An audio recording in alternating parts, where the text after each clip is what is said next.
This afternoon I'm going to be doing the output shaft seals on our Yanmar SD60 Sail Drive. We thought we'd make a video on how to do this, as I couldn't find much material online in a step-by-step process. So you'll start off by removing your propeller, whatever variant you have, and then any rope cutter that you have behind it.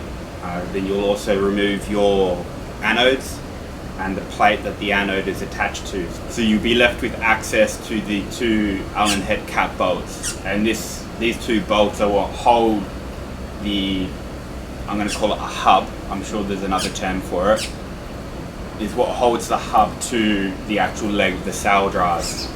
Depending on how long your boat has been in the water, you may have some growth build up around the bolts. What I like to do is just to get like a small mechanic pick or O-ring pick, whatever you want to call it, and just clear out some of the growth. That way you don't risk rounding a bolt out or doing any kind of damage.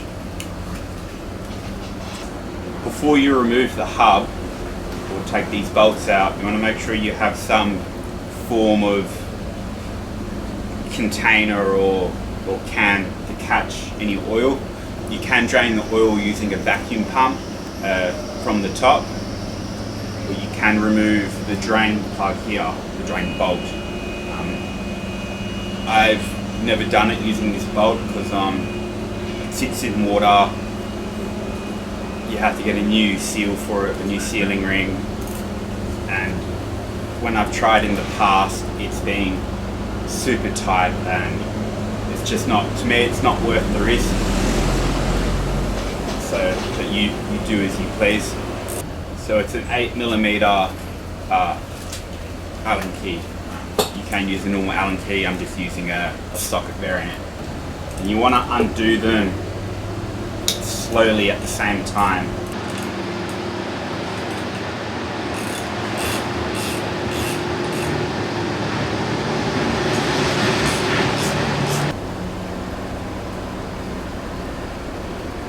I'm going to put these in a safe place.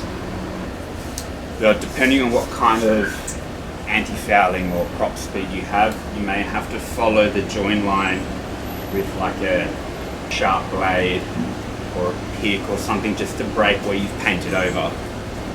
If you haven't drained the oil, you don't want to just pull the whole thing out because all that oil is going to come rushing out. You just want to break the seal enough so the oil will start draining from the bottom, looking for any kind of metallic fleck or large pieces of metal.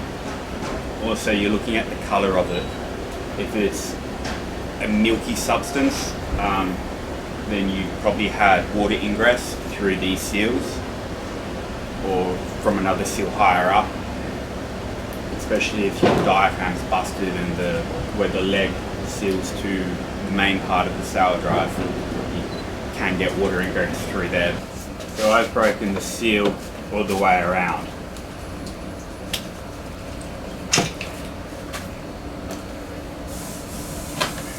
You can see on the first O-ring a little bit of growth, hardly anything though.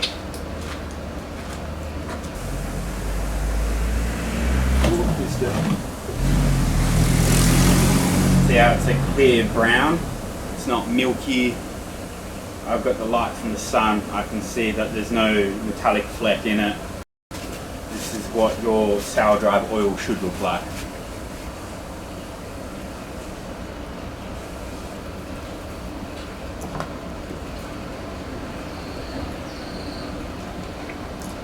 You can see here there's some like dark patches. There's a lot of bearings and gears that are moving in there quite fast and for a long period of time. So they are going to have some wear. What you're looking for is like large flecks, like glitter. So this is the hub. You'll know what's top and what's bottom. Top has this cutout which lines up the sail drive here. Also the bottom has this cutout on the inside, oil. So oil can pass underneath the bearing race. What I'd do from here, once you have the hub out, I'd find some clean rags or a bag and remove your whole output shaft. You don't want this falling or getting covered in sand and grit or anything. Probably something I should have said at the very beginning. Make sure you have these before you get to this point. You don't want to do all this and go, I know I've got these on the boat somewhere, and then spend 2 days looking for them and then going out and buying them or waiting for them to come in. I'm going to put the output shaft in here just to protect it.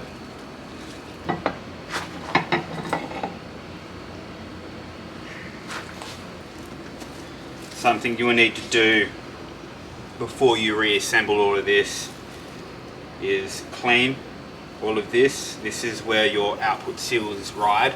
So this groove here, that's where the outer seal rides. So you shouldn't have any like build up like this past that. If you've got build up in between the two, it means the outer one's failed. And then you can see where the inner seal rides. So this one keeps oil in, this one keeps water out. Just looking for anything out of the ordinary, like a cracked cage that holds all of these cylinder bearings in, needle bearings.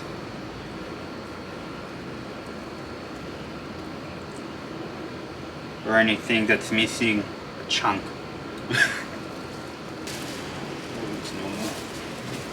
I'm just going to clean in here, have a look.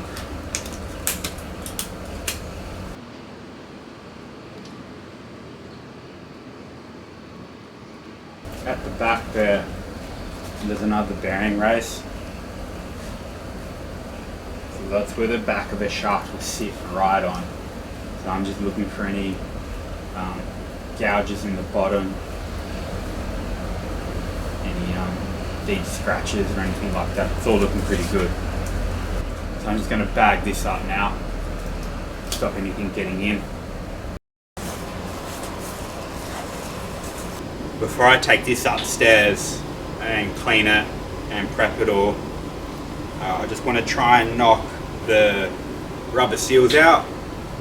Now the manual says to remove the bearing race out first, but what I've done is just knock these rubber seals loose, flip them so the edge is facing up, and then I'll get a pair of side cutters and just cut them and then pull them out. The reason why I do that is because it gives me more area to work with to get the race out. You do have to remove the bearing race. I'm saying by bearing race is this in here. This is the bearing race. So you do have to remove that to be able to put the new seals in. When working on engine and sail drive components, remember to always respect the hierarchy of hardness to avoid damaging the parts. So just get them sitting like that on their side, and then I'll get a pair of side cutters or snips, whatever you have. I'll just cut them one at a time and then carefully remove them. They do have a steel band that runs around it. You don't want to expose that and gouge the bearing race.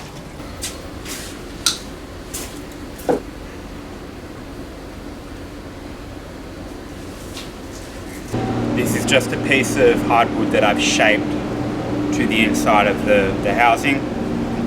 The reason why I'm using wood to tap the bearing race out is because I don't want to score the face of the housing or the bearing race using a screwdriver or something metal. It is just a aluminium housing, so it is quite soft. What you need to be careful of when you do it, I don't know if you can pick it up, behind the race there are shims.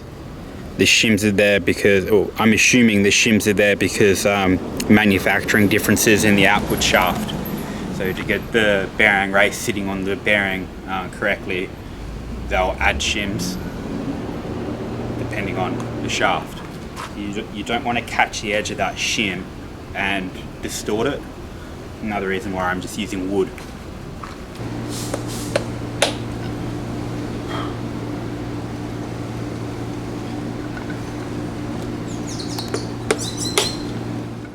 The wooden tool worked perfectly for the first bearing race, but the end had degraded too much to do the second sail drive, so we used a spare piece of aluminium to remake the tool.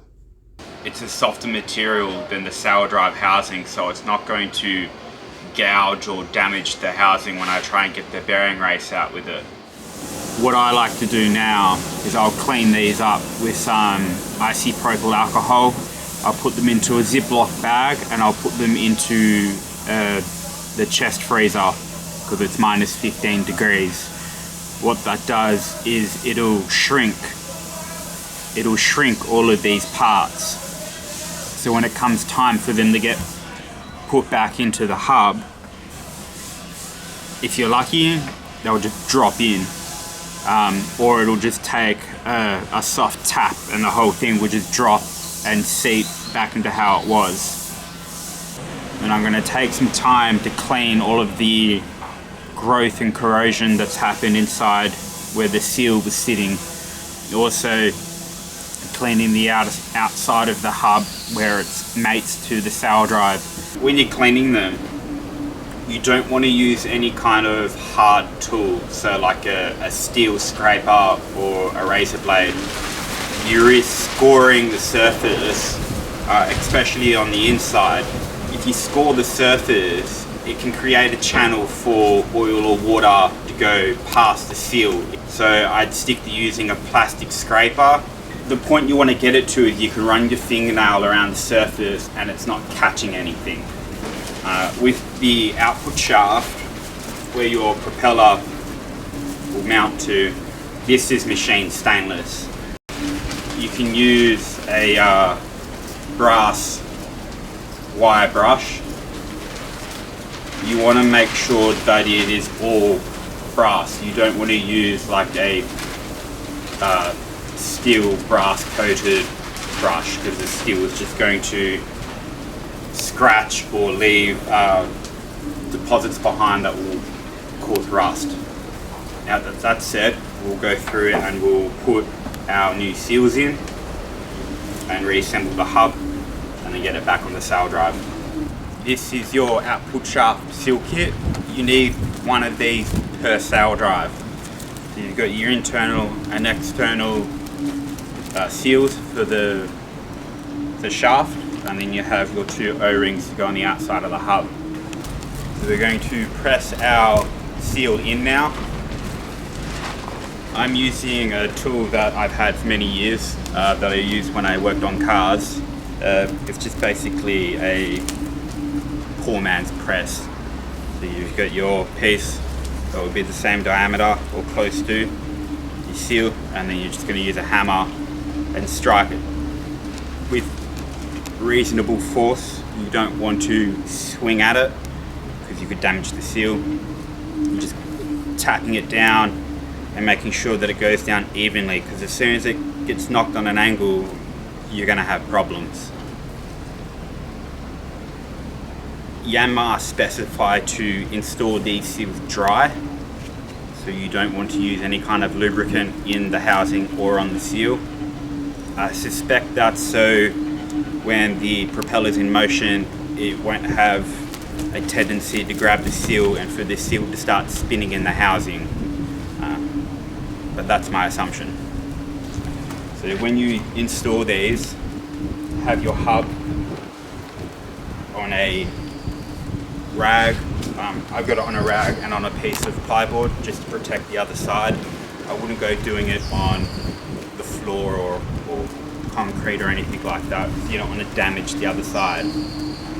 When you install these, you need to have it so that spring that's around it, that needs to face the outside. So the spring it'll go in like that. And then when you do the second seal, it orientates the other way, so the spring faces the internal of the sail drive. So these springs will point away from one another. So I'm just getting it seated by hand first and making sure that it's sitting the same height all the way around. And I'm just going to sit the tool on top.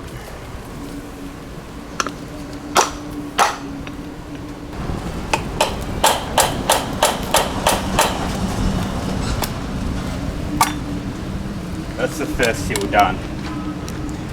So you can see it's hard to tell, but you have the same gap all the way around. If you look at it, this outer lip sits higher than the inside lip, so you will have a small gap running around. So that's how you know it's in properly? Yeah, you want this outer lip against the face in here.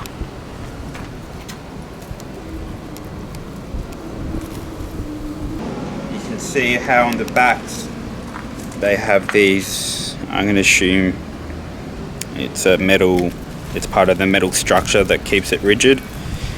So these dots will face one another. So the spring faces inside, this spring faces outside. So they're the two seals in. You can see it doesn't take a lot of force. It's time to put the bearing race back in. Make sure that you have the shims in the order into which they came out. It's a very important part. It even repeats it in the workshop manual for the SD60. I've got the race in the angle, so it's like minus 15 degrees, so it should press in relatively easily. The race shims in first. It won't drop straight in. You want to make sure that the taper is this way, so the bearing sits in it this way.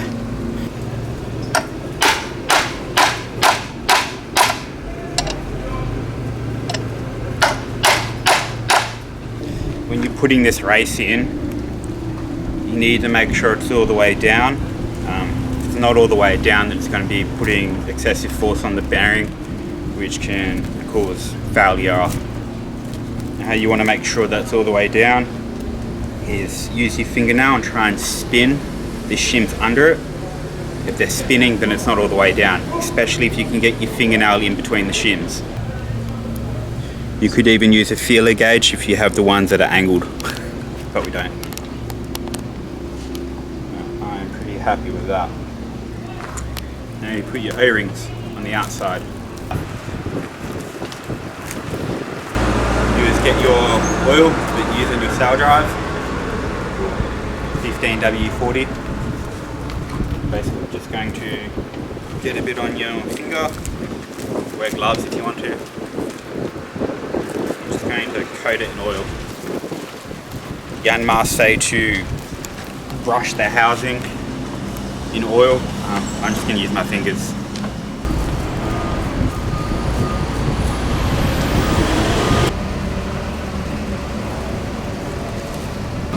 So is it just a matter of repeating that exact same thing with the other O-ring? Yeah, exact same thing. Now that your seals and everything are in, this is where you'll apply your grease to the inside lip of the seals. Yanmar specified to use a NBU30. You basically want to use a grease that's not a petroleum-based grease, so we're using rubber grease. It's safe on these seals, it's anti-corrosive and water resistant. All you're doing is putting a nice coat on the lip of the seal and in between. Keep the finger all greased up in the hole. Keep going, you get two. I'll clean all the excess off once it's installed, because you'll put your marine grease on your shaft. You can see there's nothing on the inside. You're just putting it on the lip of the seal. Show me the inside? I mean, there's a little bit inside because I got fat fingers. Now we're back at the sail drive. What you want to do is get your clean output shaft, carefully put it in. Carefully.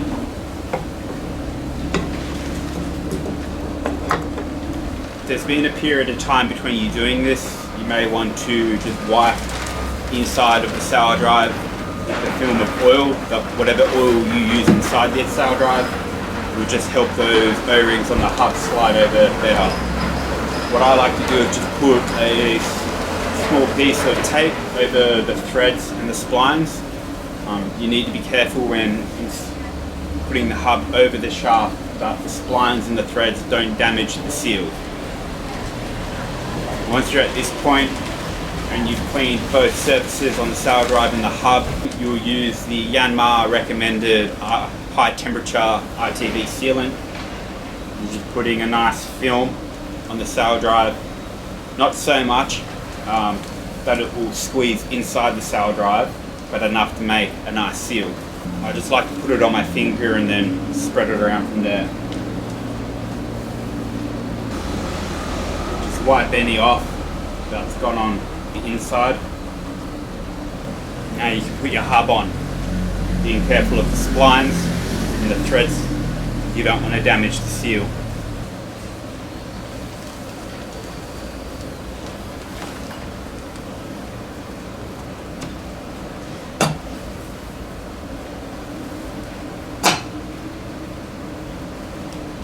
You want to make sure you push it on evenly. So get it to where it's just sitting inside the sail drive leg, and then just check that it's sitting evenly, and then with equal pressure just gently push. You shouldn't have to force this on, you don't need a hammer, it should just slot on. I'm going to be using Loctite 243 for my bolts. It's just basically an anti-vibration Loctite.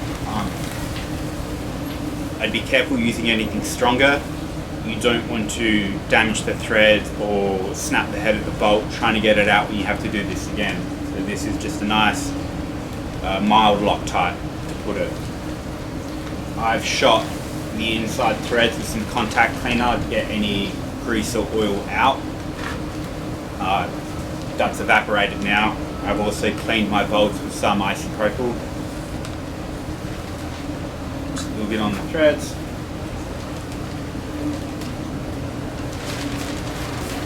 Get them going by hand so you don't cross thread them. Just going to use an Allen key just to get them going. Now I've got my torque wrench set to 40 newton meters as per Yanmar's instructions. And again, just working them in evenly. That's torqued.